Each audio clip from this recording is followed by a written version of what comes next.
Mesdames, Messieurs, bonsoir et merci de nous rejoindre sur Canal 7, la télévision panafricaine. Et vous regardez votre émission 7 Sport, votre émission 7 Sport.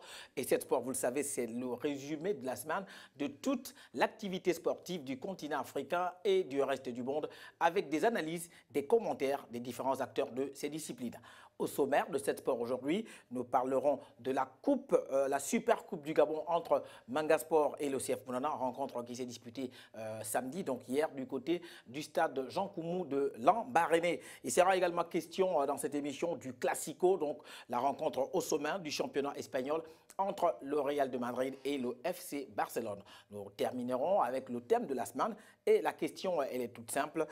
Blatter, pourquoi Blatter défend-il Platini maintenant? Voilà, sur ce plateau, comme tous les lundis soirs, à partir de 20h45, Michel Zueyi du service des sports de Canal 7 est là. Bonsoir Michel. Bonsoir Lieutenant. Comment vas-tu? Très bien. Mais ça se voit Michel, bien coiffé. Merci. Comme tous les lundis. Comme tous les lundis. Très belle robe également. Et surtout, quand on vient rencontrer nos chers téléspectateurs, ben, c'est toujours des moments, les moments vraiment très très intéressants. Ouais, parce qu'on rencontre. Oui, parce qu'on rencontre, on rentre dans le cadre des analyses, on donne des nouvelles. Vraiment, et merci encore à ces téléspectateurs qui nous sont très fidèles. Ah, Michel vous dit merci. Voilà. Et sur ce plateau également, Mamadou Niang du service, le consultant permanent de 7 Sport. Bonsoir Mamadou. Bonsoir Willy. Est-ce qu'on va dire Mangadef comme tous les lundis soirs? Oui, Mangefi, à nos amis de Dakar. Mais on va pas parler seulement des amis de Dakar aujourd'hui. On va parler de ceux de Lomé, de Cotonou, de Lagos, de Niamey, de Djamena. d'Abidjan, de tous les pays d'Afrique. Parce que nous sommes regardés partout en Afrique. Oui, à travers le monde aussi. À travers le monde, donc bonsoir à tout le monde. Et voilà. Bonsoir à tout le monde, comme dit Mamadou, à ses frères ou à nos frères du côté de Dakar. Nangadef Mangifi. 7 Sport commence maintenant avec le champion du Gabon en titre, l'AS Manga Sport de Mwanda, vient donc d'ajouter un nouveau trophée à son palmarès. Le club a remporté la Super Coupe du Gabon face au CF Mounana, en prélude au démarrage de la nouvelle saison du National Foot, saison 2015-2016. La Ligue nationale de football professionnel, l'INAFP, en collaboration avec la Fédération gabonaise de football, FEGAFOOT, ont organisé donc le samedi dernier au stade Jean Koumou de Lambaréné le match de la Super Coupe du Gabon qui a opposé les deux meilleures équipes gabonaises du moment. Opposé au CF Mounana, le champion du Gabon s'est adjugé la Super Coupe face au vainqueur de la Coupe, donc un but partout au temps réglementaire et 6 tirs au but à 5 à égalité à l'issue des 90 minutes. Alex Ngonga a ouvert le score à la 10e minute, mais Adam Mbaye lui a répondu 5 minutes plus tard. Les deux formations ont dû passer par l'épreuve des tirs au but pour se départager. Mamadou Niang, victoire du CF de Manga Sport devant le CF Mounana. La saison commence bien pour cette équipe de la Communauté qui est déjà sacrée championne du Gabon au sorti la saison 2014-2015. La saison commence bien, elle commence très bien même avec un trophée, on ne peut pas dire autrement. Et puis félicitations d'abord à Manga Sport et puis du courage à Mounana. Ce sont des équipes qui sont dans la continuité de la fin de la saison dernière. On sait que Manga a terminé en tête et Mounana deuxième. C'est des équipes également qui vont retrouver l'Afrique. Je crois que l'objectif cette année, ce n'est pas de bien figurer dans le championnat, mais surtout de bien figurer sur le plan africain. Ces dernières années, les équipes sont arrêtées au tir préliminaire. Je pense que cette année, l'objectif sera de franchir les phases préliminaires, d'accéder aux phases de poule qui vont permettre à ces équipes-là de jouer beaucoup de matchs, mais également, au moment où la LINAF cherche des financements aussi, l'accès à la phase de poule permettra à ces équipes d'empocher beaucoup d'argent de la compétition, de la CAF. Donc ça fera en plus pour leur progression, pour leur permettre de bien se mettre en place, de bien recruter également d'autres joueurs de talent. Je pense également au niveau du recrutement, certainement, ils ont dû faire aussi des efforts pour recruter des joueurs de niveau africain. Parce que quand on va à une compétition africaine, on doit faire un recrutement du niveau africain, plus maintenant des joueurs qui sont déjà prêts, qui sont là, les locaux, qui vont tout de suite, dans quelques semaines, entrer à la Coupe au championnat d'abord, au championnat d'Afrique, ensuite le championnat. Je pense que l'objectif cette année, c'est de passer les préliminaires et d'aller en phase de poule. Je pense que ces deux équipes, Mounana et Manga Sport, seront suffisamment armées cette année pour pouvoir faire des résultats positifs, surtout en compétition continentale. Michel, alors l'équipe chère à Hervé Opianga s'est inclinée devant Manga Sport, mais je pense que ce n'est que par pied remise, d'autant plus que c'est une équipe qui va retrouver l'Afrique l'année prochaine. Bah, bien sûr, c'est bien dommage hein, que cette équipe ait pu s'incliner face à Mangasport, mais il faut quand même reconnaître qu'en ce moment, Manga aussi est très en forme et Manga a un objectif à atteindre. Ils viennent d'inscrire une nouvelle fois leur nom dans cette compétition. Mais bon, écoutez, il y a des équipes qui commencent toujours de manière très timide et après, vers la fin, en championnat, ça va très vite. Hein. Donc je pense que le CF Mounana, c'est pas que le CF Mounana n'a pas été bon, mais c'est tout simplement que le ballon est rond pour tout le monde. Et Mangasport a su en tirer un profit de la situation. Voilà, et s'est imposé. Voilà, c'est imposé. Voilà. Sauf que après, le véritable championnat va démarrer là et c'est à partir de là qu'on va voir les nouvelles performances, le potentiel du CF Mounana avec tout ce qu'il y a eu comme recrutement et sachant que son président est très serein. Hein. Voilà. Nous allons poursuivre donc avec cette information, ça il faut le dire. Donc il y avait l'Assemblée générale ordinaire de la LINAF, donc présidée par Brice Bika Djambou. À l'ordre du jour, il était question de présenter le rapport moral et le rapport financier en présence des délégués des clubs de Division 1 et de Division 2. Mamadou, le 28, c'est calé, le championnat gabonais va être effectif et puis bon voilà, ça va être relancé, le National Foot. Bon, ça va être lancé. Je pense qu'avec également les décisions qui sont prises, surtout sur le plan financier par la LINAF pour renflouer les caisses. Je pense les droits de télévision. Oui, les droits de télévision, je crois que nous sommes concernés aussi parce que non, on voit que le match de la Supercoupe n'a pas été filmé. Je ne sais pas pourquoi, mais peut-être qu'au niveau des canaux, on prendra toutes les dispositions pour que nous puissions avoir des images du championnat cette année et ne pas simplement compter sur des photos ou bien des images d'archives. Ensuite, maintenant, sur le plan financier, la LINAF cherche à avoir son autonomie financière, mais ce sera extrêmement difficile parce que jusqu'à présent, on sait déjà que l'État a diminué un peu la subvention. Ouais. Et ensuite que jusqu'à présent aussi, la LINAF dépend effectivement de l'État pour fonctionner. Mais je pense qu'avec le génie des uns et des autres, ils pourront trouver des partenaires pour que peut-être d'ici 1 an, 2 ans, c'est pas peut-être précipité, mais d'ici 2 ans, que la LINAF puisse avoir ses propres fonds avec les clubs. On espère bien avec les droits de télévision initiés par la Ligue nationale de football professionnel du Gabon. Dortmund propose la vente de Pierre-Emerick à 60 millions d'euros. Étincelant depuis le début de la saison, Pierre-Emerick Aubameyang est dans le viseur de plusieurs très grands clubs européens. Mais le Borussia Dortmund demande une petite fortune pour lâcher son attaquant. Michel Juilly. Le club allemand Borussia Dortmund ne veut pas lâcher l'international gabonais Pierre-Emerick Aubameyang. Actuel meilleur buteur d'Europe, ce dernier ne cesse de voir sa cote grimper à tel point qu'il devient la cible des plus grands clubs européens tels que le Barça, Arsenal ou Liverpool. Mais ces grandes formations savent à quoi s'en tenir car Dortmund ne leur rend pas du tout la tâche facile. À voir le montant de vente proposé par le club allemand de l'ancien stéphanois Pierre-Emerick Aubameyang, qui s'élève à 60 millions d'euros, certains observateurs pensent que le montant est évoqué pour éloigner les principaux potentiels qui montrent leur intérêt pour le Gabonais et dire aux joueurs à quel point le club compte sur lui. D'autres pensent que le club allemand n'envisage pas spécialement le départ de son joueur, mais que le dit club compte profiter de cet intérêt pour se faire une santé financière. Auteur de 22 buts en 20 matchs, l'attaquant de Borussia Dortmund est d'ores et déjà l'un des joueurs les plus courtisés en vue du prochain mercato d'été, comme Marco Reus. Michael Dork, directeur sportif du Borussia Dortmund, espère que l'ancien stéphanois souhaitera rester le plus longtemps possible à Dortmund, lui qui est sous contrat jusqu'en 2020. Alors, Michel Juilly, le Borussia Dortmund qui veut vendre Pierre-Emerick Aubameyang, mais pas à une somme très petite, mais à 60 millions d'euros. C'est quelqu'un qui aujourd'hui, ce joueur gabonais qui évolue donc en Europe, est en train de connaître ou encore de prendre une autre dimension. Ben bien sûr, actuellement, Pierre-Emerick est très en forme hein, et je pense que ce coup... D'accord, il mérite d'être vendu à ce coût parce que... Et peut-être même un peu plus. Et un peu plus. Mais je crois que normalement, en principe, actuellement, Dortmund ne veut pas perdre Pierre-Emerick. Hein, et en plus, je pense que si Eux, ils l'ont acheté à 14 millions. Attention, ben, le revendre facilement comme ça, c'est vraiment, c'est pas dommage. 22 buts en 20 matchs. Et il y a même Chelsea. Chelsea a proposé 28 millions, au moins une avance, mais même là encore, ils n'ont pas accepté. Donc c'est pour dire qu'en ce moment, le joueur est performant. Il a 15 réalisations, il a en 13 journées de championnat, il a 13 réalisations, 22 buts marqués, autant pour moi. Toute compétition confondue. Toute compétition confondue, ça veut dire que franchement, et attention, il peut même devenir meilleur joueur africain. Ça, j'ose croire. Hein, c'est vrai que... Ouais, peut-être Michel en profitait ça. Oui, j'ose croire parce que actuellement, Pierre-Emerick Aubameyang fait la une.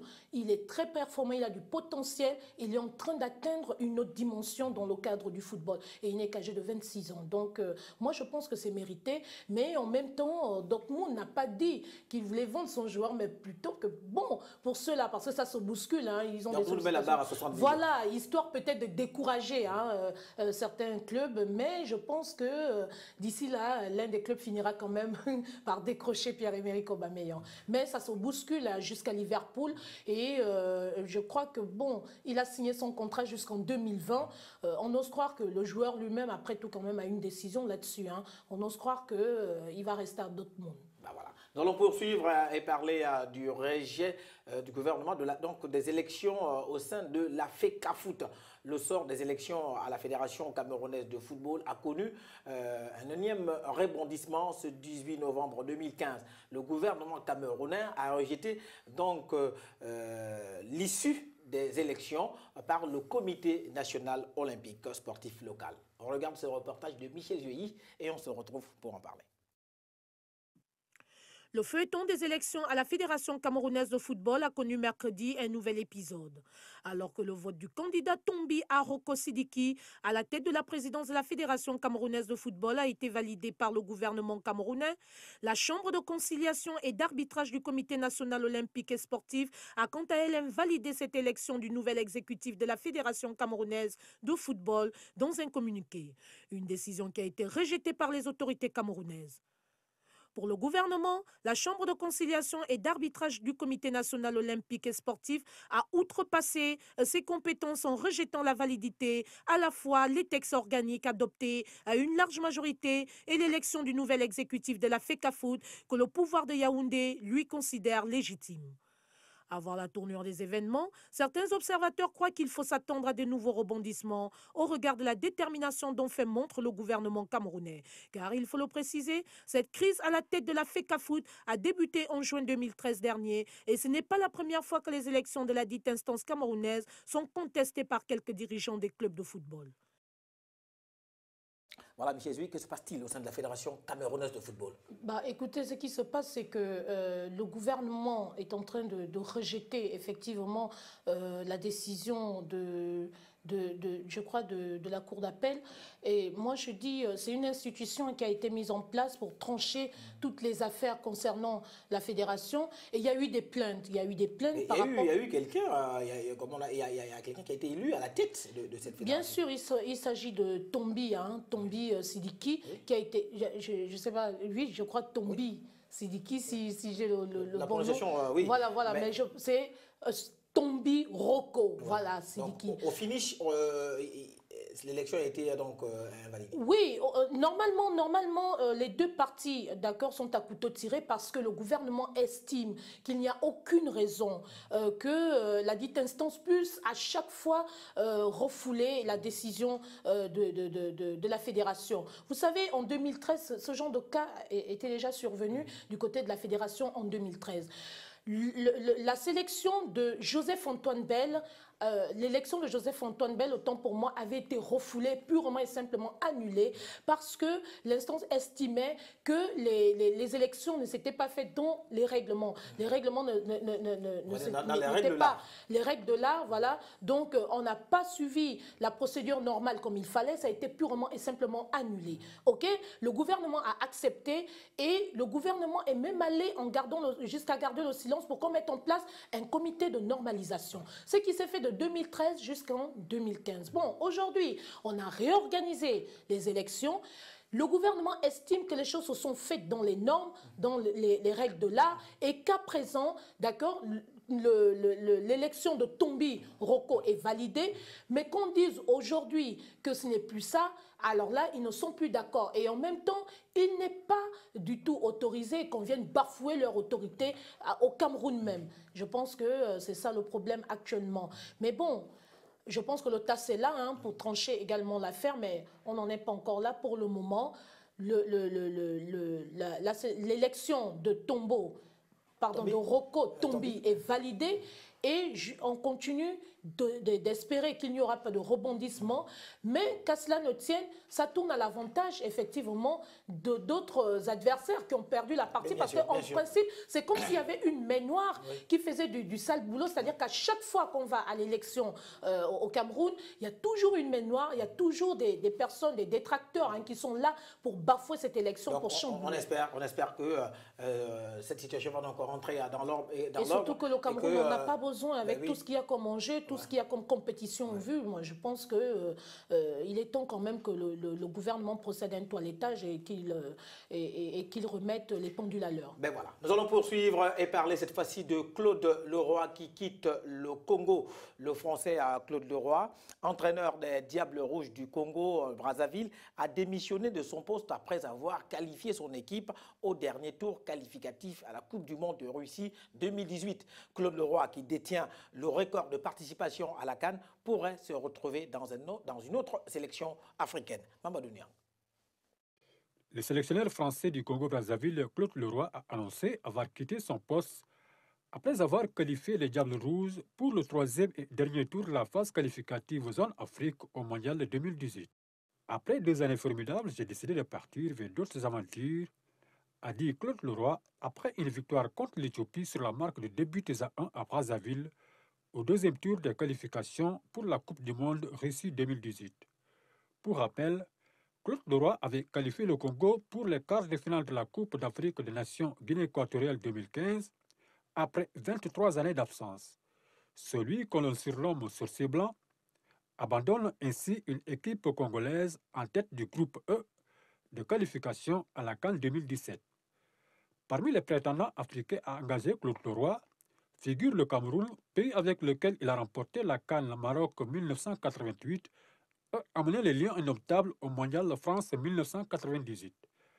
Âgé de 67 ans, Claude Leroy détient le record de 8 participations à la phase finale de Coupe d'Afrique des Nations de football avec le Cameroun, le Sénégal, la République démocratique du Congo, le Ghana et le Congo-Brazzaville, dont il vient d'abandonner le navire.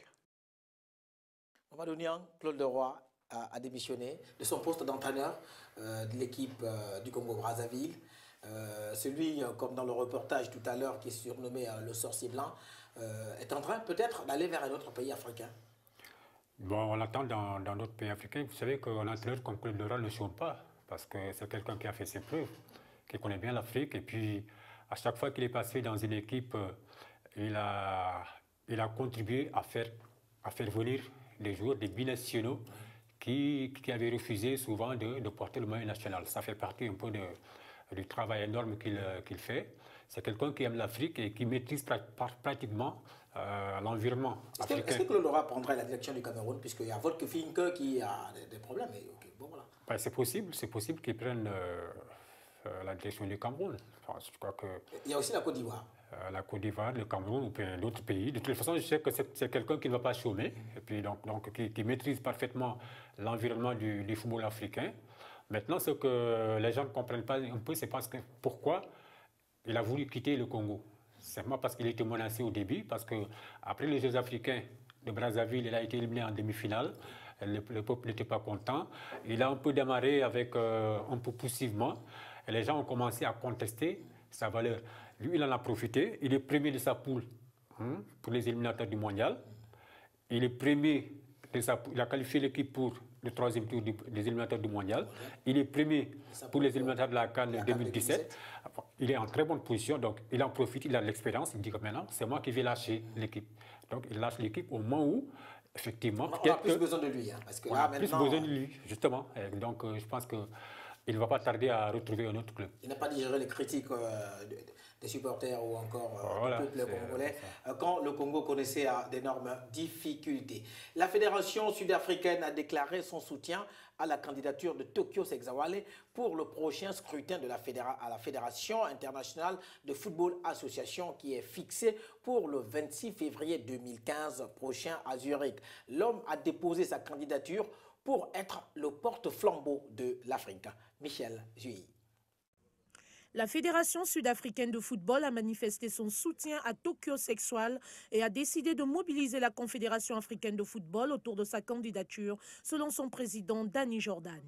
Pour eux, ils estiment que l'ancien membre de l'ANC, ministre et homme d'affaires, est la personne qu'il faut, car sa victoire va ouvrir une nouvelle ère, non seulement pour le continent africain, mais également pour le monde entier. L'homme a déposé sa candidature pour être le porte-flambeau de l'Afrique. Il aura fort à faire avec les autres candidats déjà en lice, à savoir le Français Jérôme Champagne, le Prince Ali Ben Al Hussein de Jordanie et autres.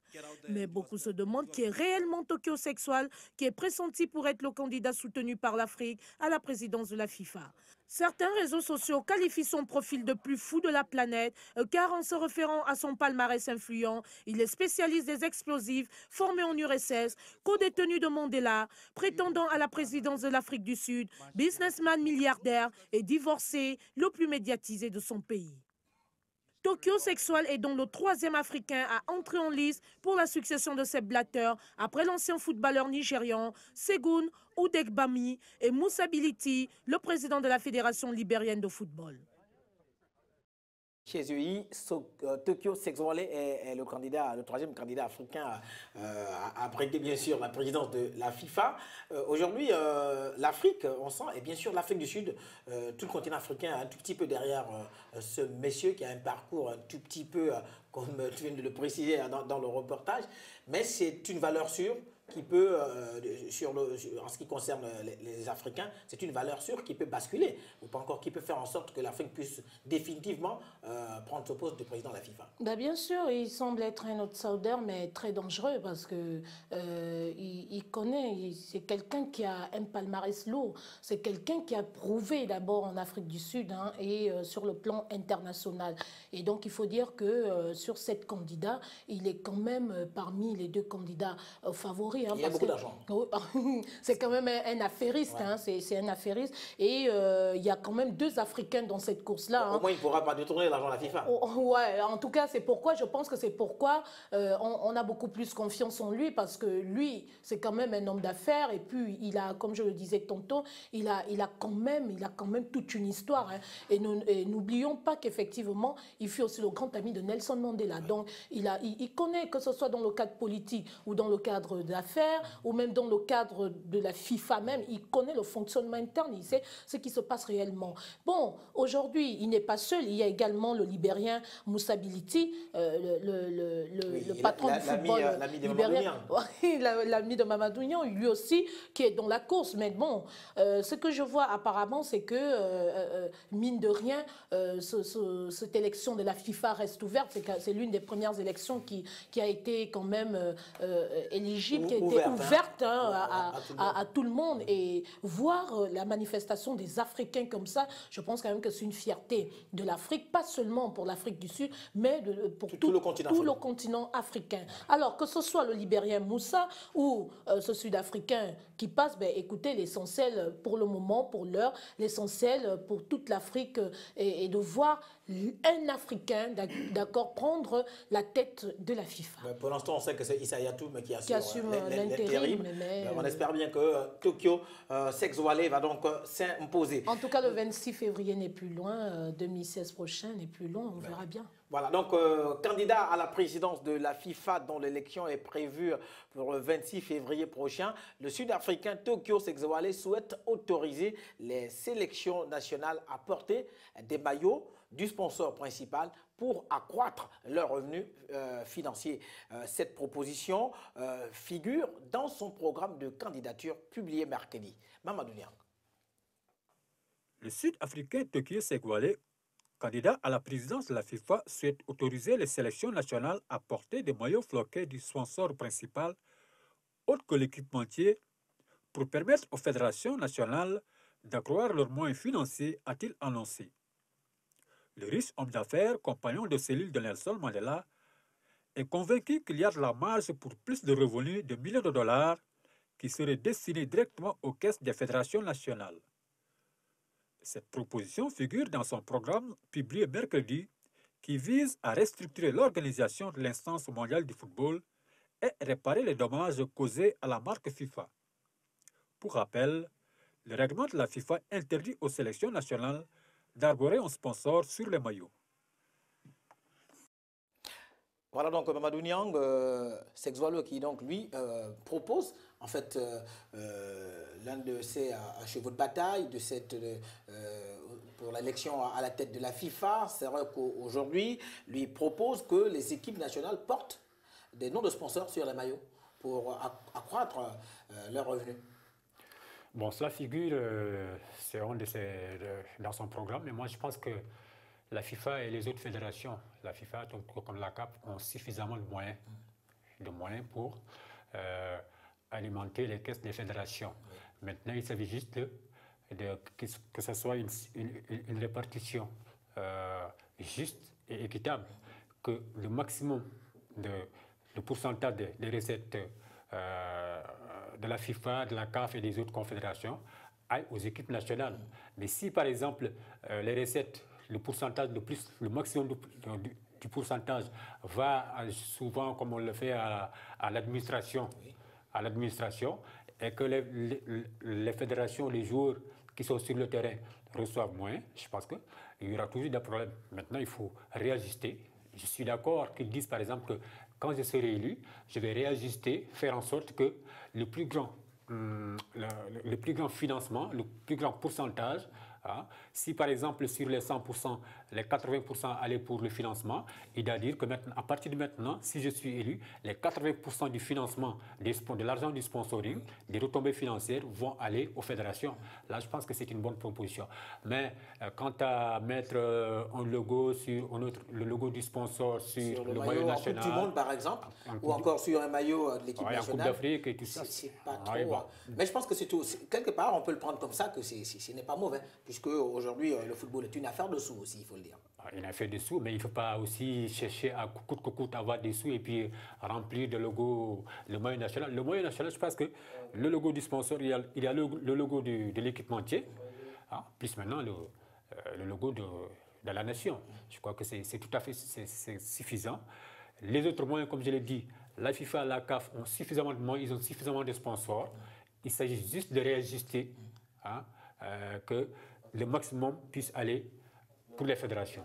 Voilà. Nous allons poursuivre et parler toujours de la FIFA, rejet des appels de Sepp Blatter et de Michel Platini, suspendus provisoirement pour 90 jours par le comité d'éthique de la FIFA. Michel Platini et Sepp Blatter ont vu leur appel rejeté par la commission d'appel de l'instance internationale ce mercredi. Michel Juilly.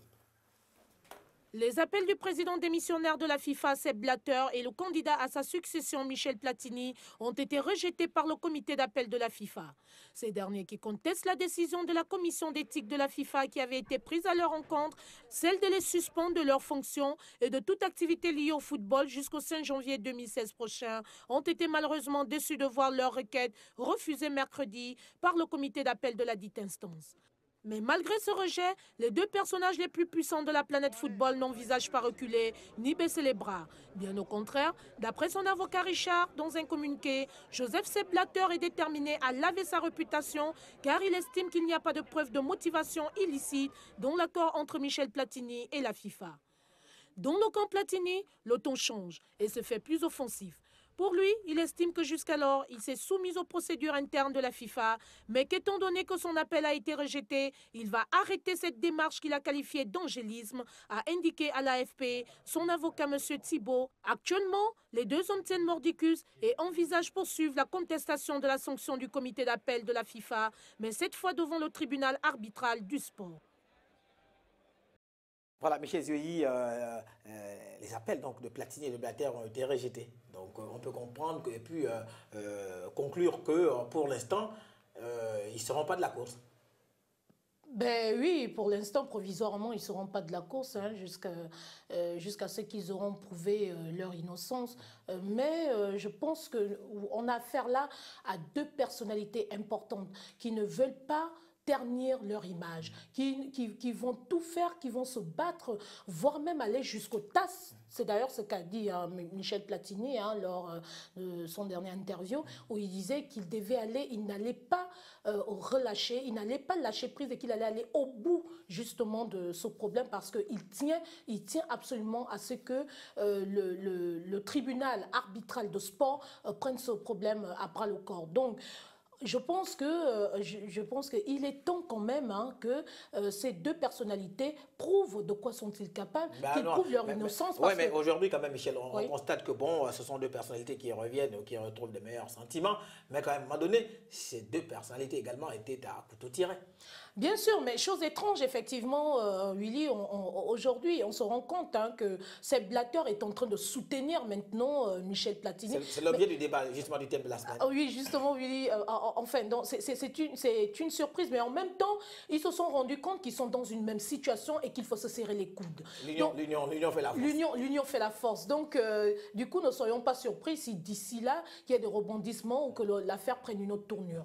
Bon, ben, qu'à cela ne tienne, le seul objectif actuellement est de pouvoir laver les images des uns et des autres, surtout pour ces deux personnalités, parce que ce serait quand même flagrant qu'ils puissent être mêlés à tout ce scandale. Mais bon, comme ils continuent de tenir mordicus et qu'ils sont décidés, évidemment, à embellir ou alors, comment dirais-je, tu veux me prêter le mot Willy, à pouvoir prouver leur innocence.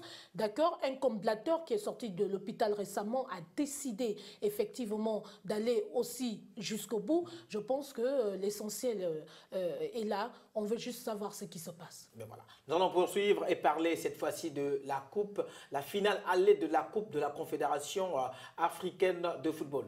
L'Étoile du Sahel est allée tenir en échec les Orlando Pirates en Afrique du Sud lors de la finale allée de la coupe de la Confédération africaine. Les Sud-Africains sont bien entrés dans le match avec des occasions, mais n'ont pas réussi à trouver la faille avant les 30 premières minutes. Les coéquipiers de Ramus vont avoir gain de cause grâce au but de Gabouza à la 36e minute. Les deux équipes vont rentrer dans les vestiaires sur ce score. De retour des vestiaires, les locaux ont essayé d'accélérer, mais butent sur une défense très organisée des Tunisiens. Solide également au milieu de terrain, les visiteurs vont finir par égaliser à 4 minutes de la fin de la rencontre. But d'Amar Djemal. Alors donc le tableau d'affichage ne changera pas. Score final, un but partout. Mamadou Niang, et bien là c'est quand même une très très belle opération pour l'équipe de l'USMA qui est allée accrocher à Orlando Pirates dans cette finale allée de la Coupe de la Confédération africaine de football. Une très belle opération quand on réussit à faire match nul sur le terrain de l'adversaire, surtout après avoir marqué un but. Le but qui va pratiquement compter beaucoup dans le résultat final. Je pense qu'ils sont très bien partis pour remporter le trophée. Mais attention, il reste encore 90 minutes, sinon plus, sinon peut-être un peu plus. Donc, ils doivent être prudents jusqu'au bout.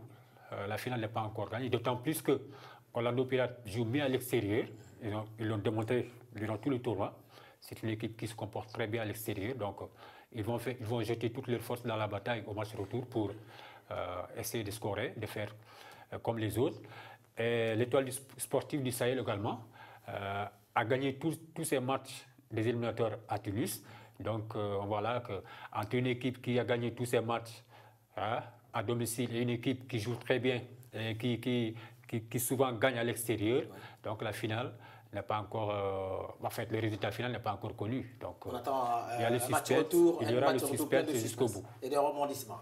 Nous allons poursuivre et parler cette fois-ci de Classico, donc la rencontre au sommet du championnat espagnol, donc la Liga. Donc cette équipe du FC Barcelone qui est allée s'imposer largement, humilier le Real de Madrid 4-0. Donc le Barça a humilié le Real de Madrid lors du premier classico classico de la saison à Santiago Bernabéu. Neymar, Suarez et leurs compagnons ont réalisé un match magnifique à Madrid en domptant Cristiano Ronaldo 4-0. On regarde ici déjà le premier but, Mamadou Niang, dont on commenté ensemble. Le premier but de cette équipe du FC Barcelone, et c'est bien sûr l'ouverture en direction de Suarez qui se contorsionne, la reprise du pied droit, extérieur pied droit pour tromper le gardien du Real de Madrid. On regarde les palettes proposées pour regarder et pour mieux apprécier le but de Suarez, donc 1-0. On jouait la 11e minute. Ensuite, le Barça par Iniesta va servir Neymar qui s'infiltre, la frappe.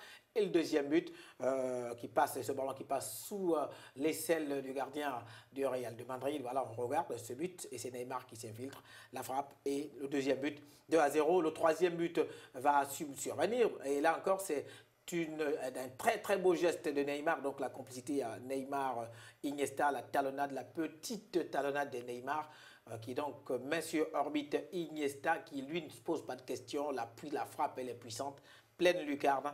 3-0 pour l'instant, même à ce moment, la rencontre Mamadou, le Real de Madrid avec Cristiano Ronaldo ne savait plus à quel sens se vouer jusqu'à ce que le Barça marque un 4e but par Suarez qui une nouvelle fois va se présenter devant le gardien du Real de Madrid. La petite pichenette, 4-0, c'est du grand art. Le FC Barcelone a déroulé, l'équipe du Real de Madrid s'est inclinée. Voilà, on regarde ce 4e et dernier but, l'ouverture là-bas en direction de Suarez qui lui, tranquillement, en tueur, va donc crucifier l'équipe du Real de Madrid de Cristiano Ronaldo. 4-0, Mamadou Niang.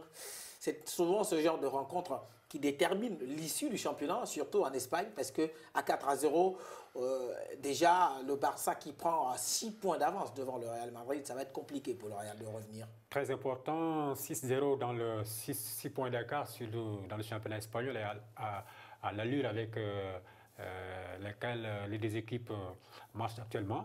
C'est un Real qui doute, qui est en plein doute, et un Barça qui avait démarré poussivement le championnat avec une très mauvaise défense, qui a encaissé 4 à 5 buts, qui s'est ressaisi.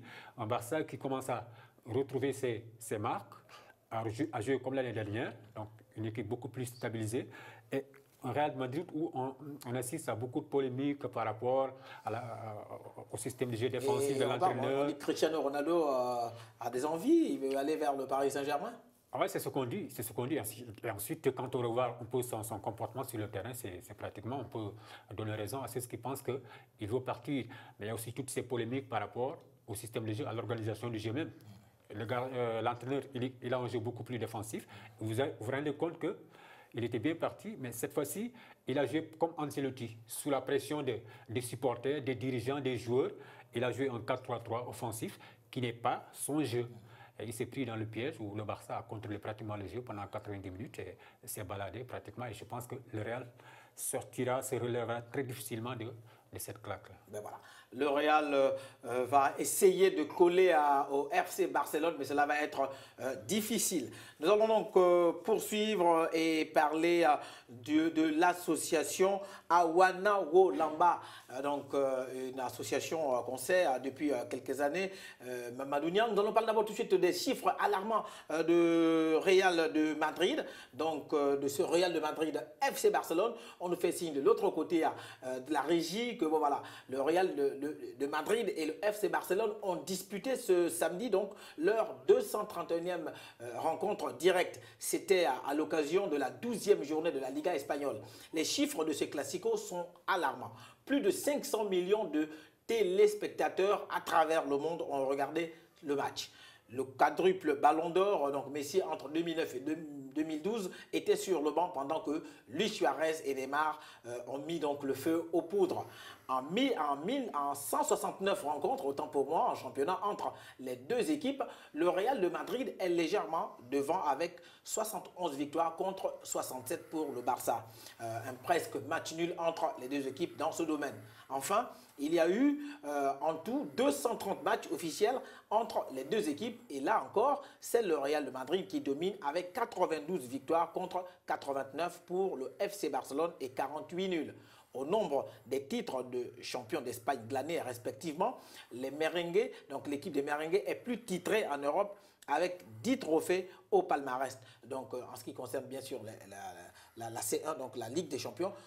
Aujourd'hui, c'est toujours le Real de Madrid, mais le Barça n'est pas très loin en ce qui concerne les titres parce que le Real en a 10 pour l'instant. Oui, le Barça n'est plus loin. Bon, en fait, quand on voit un peu pourquoi, on peut se poser la question aussi, pourquoi le Real a dominé? Parce qu'à l'époque, le Real dominait le football européen. Oui. Le Real a beaucoup plus à penser très tôt au recrutement, à recruter des stars. Donc on a vu beaucoup de stars, des meilleurs footballeurs du monde venir au Real. À cette époque, le Barça n'avait pas bien compris. Le Barça n'était pas encore rentré aussi en phase. Hein, voilà. Donc c'est cette période que le Real a dominé. Oui. Mais depuis que le Barça évolue avec John Cruyff jusqu'à présent, quand on évalue, on se rend compte que pratiquement sur les 20 dernières ou les 30 dernières années, le Barça domine au trophée de Ligue des Champions. Oui. Le Real est resté pendant presque 10 ans. Sans rien mettre sous la dent. On se rappelle que le Real a souvent été éliminé par le Paris Saint-Germain et surtout par Lyon, oui. Donc qui s'est arrêté en 8e de finale. Oui. Et depuis le retour avec Mourinho, ils ont fait 3 demi-finales, mais à chaque fois ils ont été éliminés en demi-finale. Donc c'est cette période d'avant les 20 dernières années, d'avant Cruyff, que le Real a pris son envol. Ouais. Et maintenant, le Barça est en train de revenir petit à petit. Et je rappelle bien sûr que cette grande équipe du Real de Madrid avec le gardien Bouyou, arrière latéral droit Chendo et surtout le Mexicain Hugo Sanchez qui était le fer de lance de cette équipe du Real de Madrid avec des ciseaux acrobatiques mais hors pair. Nous allons cette fois-ci parler de l'association Awana Wolamba. Donc nous aurons sur ce plateau donc dans quelques secondes, seulement dans quelques minutes, le temps de le laisser venir et de prendre bien sûr le couloir qui mène ici sur ce plateau, monsieur Emmanuel Mébiam. L'association Awana Olamba que Mamadou, il y a quelques mois, donc au mois d'avril dernier, nous avons donc fait un reportage sur cette association qui était encore à l'état embryonnaire et qu'aujourd'hui c'est une association, donc un centre de formation avec différentes catégories qui vient donc d'avoir son récépissé et qui va disputer désormais les championnats cadets et minimes du Gabon. Je crois que les images qu'on regarde en ce moment sont les images tournées le week-end dernier. Mamadou Niang, vous étiez sur place. Qu'en est-il de cette association aujourd'hui, Mamadou? Je crois que j'ai eu l'occasion de voir un peu, d'aller assister à ces entraînements, oui. Donc promener un peu, de faire le tour pour voir un peu comment cette association travaille. Oui. Je me suis rendu compte quand même qu'il y avait quelque chose qui est en train d'être fait. Oui. C'est une association, comme vous l'avez dit, qui n'a pas encore 2 ans, qui a sa 2e année.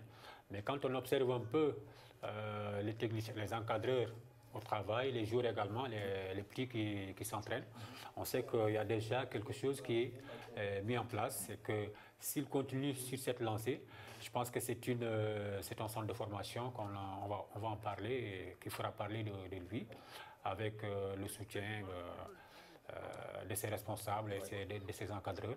Il y a de la qualité, donc maintenant il reste à mettre tout cela en place pour que l'équipe, pour que le club puisse, dans quelques années, faire parler de lui-même. C'est déjà bien. C'est déjà bien. C'est encourageant. Parce qu'en un an, cette association a déjà pu avoir son récépissé. Donc, cette association va participer aux différents championnats, donc minimes et cadets. Minimes et cadets, oui. Minimes et cadets. Donc, avec un coach qui s'y connaît et qui a donc joué. Nous aurons tout à l'heure, dans quelques secondes ici, messieurs Emmanuel Mébiam, qui est lui le secrétaire général de l'association Awana Wolamba, qui veut tout simplement dire les enfants de glace. Donc c'est un quartier de la capitale gabonaise, donc de Libreville, sur la côte.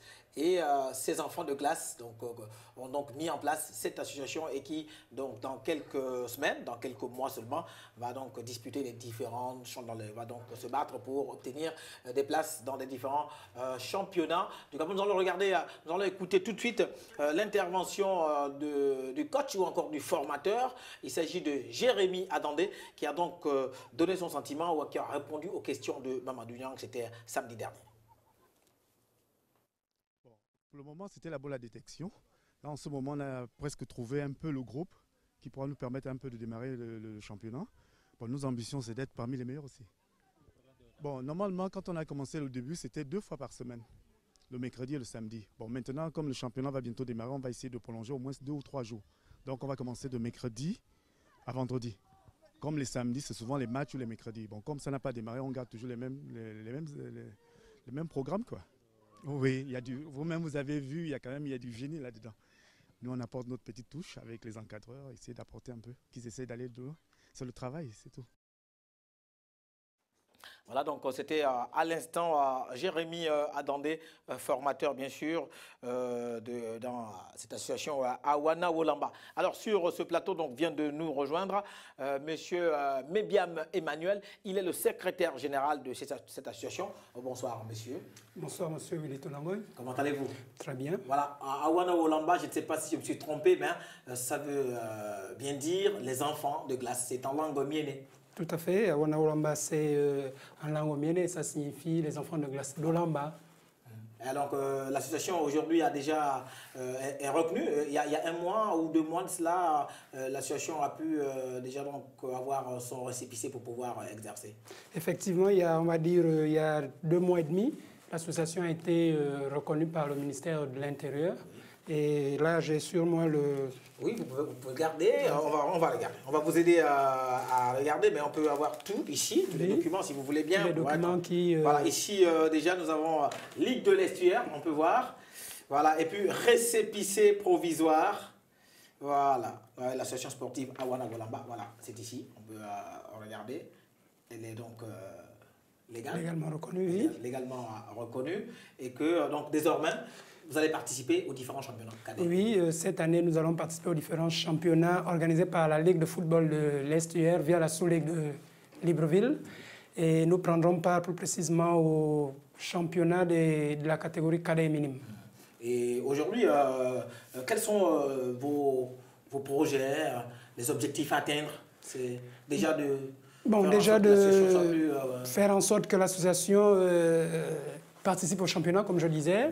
Parce que le souci pour nous, c'est de promouvoir le football dans le 4e arrondissement en particulier et la capitale en général. Donc, c'est de regrouper autour de la structure un maximum de pensionnaires que nous voulons suivre par le biais de nos dirigeants. Donc, c'est ça l'objectif premier en fait. Et aujourd'hui, quelles sont vos sources de revenus? Où est-ce que vous gagnez l'argent parce que ça nécessite quand même beaucoup d'argent. Tout à fait, ça nécessite vraiment beaucoup d'argent. Mais bon, il faut dire... Il y a des dons ici et là? Bon, dons en tant que tel, il n'y en a pas vraiment encore, mais nous faisons avec les moyens de bord. Donc les membres du bureau directeur essaient de se cotiser entre eux et puis il y a des bonnes foi qui manifestent leur soutien. Et les parents, comment prennent-ils la chose? Bon, les parents, il faut savoir que pour l'instant, les parents, bon, ils viennent. Ce n'est pas l'affluence qu'on attend. Mais ils arrivent à compte-gouttes et vous savez, on fait dans le bénévolat et c'est vraiment difficile pour les parents de nous accompagner. Mais nous espérons, ce que nous demandons simplement aux parents, c'est de nous accompagner moralement. Et le championnat, vous avez une date de démarrage du championnat minime? Bon, oui, le championnat minime normalement devrait commencer le 28, mais eu égard au fait que nombreux clubs n'avaient pas encore rempli leurs engagements. Le week-end, nous étions en assemblée avec le bureau de la sous-ligue. Le championnat a été reporté pour les 12 et 13 décembre. Voilà. Donc, on espère bien et on souhaite bon vent à l'association Awana Wolamba. Nous allons donc apporter plus de précisions parce qu'ici, on a également la licence de paiement. La quittance de paiement. La quittance de paiement, autant pour moi, pour dire que bon, ben voilà, l'association Awana Wolamba n'est plus une association comme on pensait il y a quelques mois, une association qui devait peut-être, qui était considérée comme un feu de paille. Elle est effective et elle va désormais prendre part aux différents championnats de catégorie minime et cadette. Messieurs, merci d'être passé sur le plateau de 7 Sports. Merci, monsieur Wilito Langoy. Merci à votre équipe. Merci à 7 Sports. Merci à Canal 7. Canal 7, c'est la télévision panafricaine. Et nous vous souhaitons bon vent. Non, mais merci. Tout le plaisir est le nôtre. Et puis, nous serons toujours à vos côtés pour vous accompagner et bien sûr mettre en évidence toutes les activités de l'association Awana Wolamba parce que tout commence par la formation, il faut le dire. Tout à fait. Merci, monsieur. Voilà, nous allons poursuivre cette émission et parler tout de suite de quelques informations bonnes à savoir. Nous avons bien sûr le cyclisme qui arrive tout de suite pour préciser que au terme du deuxième jour du championnat national de cyclisme, version course sur route, Larry Moukani a remporté ce dimanche le titre de champion du Gabon après 165 km de course sur les rues de Libreville. Il a parcouru cette distance en 4 h 32 minutes 56 secondes avec une vitesse générale de 36 km/h. Il est suivi de Cédric Tuta, 4 h 32, et Charles Anguillet, 4 h 34. La grande déception donc, est venue des anciens tels que Frédéric Aubian et Ephraim Ekwabena qui ont peiné à retrouver leur marque d'attente. Les raisons, nous ne sommes pas donc, comme ils le disent, ne sont pas préparés. C'est à quelques jours de la compétition que nous avons été informés. Donc, comme on le dit souvent, les perdants ont toujours quelque chose à dire, Mamadou Niang. Alors, une autre information bonne à savoir à cette sport, avant d'attaquer le thème de la semaine, il s'agit bien sûr de Pierre-Emerick Aubameyang qui lui est sollicité qui va donc Chelsea lui faire des beaux yeux.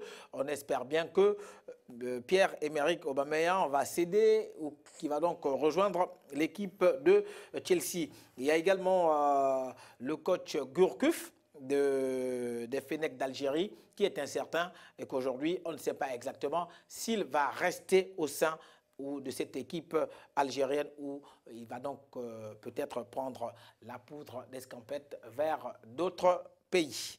Voilà, donc cette sport, nous sommes arrivés bien sûr au thème de la semaine, Mamadou Niang, et la question donc elle est toute simple. Alors pourquoi Blatter défend-il Platini? C'est la question du jour, c'est le thème de la semaine. Avec Mamadou tout de suite nous allons en parler. Alors on constate finalement que Sepp Blatter et Platini sont redevenus amis. Ils sont redevenus amis parce que simplement ils ont les mêmes intérêts. Aujourd'hui, Blatter sait que si Platini est blanchi, effectivement, il sera lui aussi blanchi. Parce que simplement, l'affaire vient des deux. Aujourd'hui, si on voit, si Michel Platini est poursuivi par la justice, c'est la raison pour laquelle le Blatter aujourd'hui défend Platini. C'est simplement parce qu'il a eu à percevoir de l'argent que lui a proposé Blatter, qu'ils ont proposé entre eux, qu'ils ont signé un contrat entre eux. Donc, maintenant, si Platini est blanchi de ce truc-là, ça veut dire que ça va également blanchir Blatter.